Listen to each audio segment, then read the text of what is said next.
আসসালামু আলাইকুম, welcome back to my channel. আশা করছি আল্লাহর অশেষ রহমতে আপনারা সবাই ভালো আছেন। আমি এবং আমার ফ্যামিলির সবাই আলহামদুলিল্লাহ ভালো আছি। তো এখানে দেখতে পাচ্ছেন যে আমি কিছু আলু পাতলা পাতলা করে কেটে নিয়ে হালকা সিদ্ধ করে নিচ্ছি। তো এটা দিয়ে আসলে আমি কি করব, এটা দিয়ে আমি চিপস ভেজে নেব। তো আসলে যাদের বাসায় ছোট বাচ্চা আছে তারা এই কাজগুলো করতে পারেন। আসলে ছোট বাচ্চারা তো সবসময় চিপস খেতে বেশি পছন্দ করে, আর সবসময় যদি বাসায় চিপস না থাকে তো সেক্ষেত্রে এই কাজটা করা যেতে পারে। তো আমার বাসায় মানে এখন চিপস নাই, আর আফিফা আরশি দুজনই চিপস খাওয়ার বাহানা করতেছিল, তাও আবার আলু চিপস খাবে। তো আমি ভাবলাম যে একটা আলু কেটে যদি এভাবে ভেজে দেওয়া যায় তো খাই কিনা দেখি।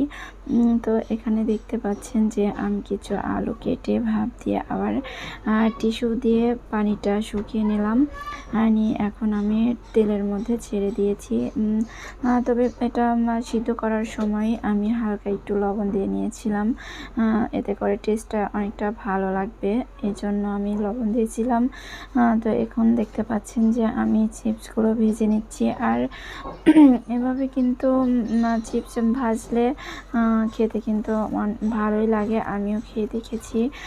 আর আফিফা আরশিও কিন্তু অনেক মজা করে চিপসগুলো খেয়েছিল। তাই ভাবলাম একটু আপনাদের সাথে শেয়ার করি, আপনাদেরও উপকারে আসতে পারে। যেহেতু সবার বাসায় না, প্রায় সবার বাসায় ছোট বেবি থাকে, তো তারা চিপস খেতে অনেক বেশি পছন্দ করে।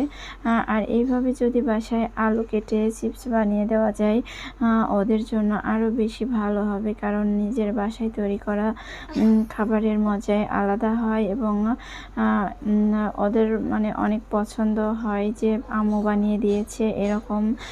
তো আফিফা আরশি দেখতে পাচ্ছেন অনেক বেশি মজা করে কিন্তু চিপসগুলো খাচ্ছিল, এবং সবগুলোই খেয়ে নিয়েছিল। তো আফিফাই বেশি পছন্দ করেছিল, আরশি কিছুটা খাওয়ার পরে আর খায়নি, কিন্তু আফিফা সম্পূর্ণই খেয়েছিল।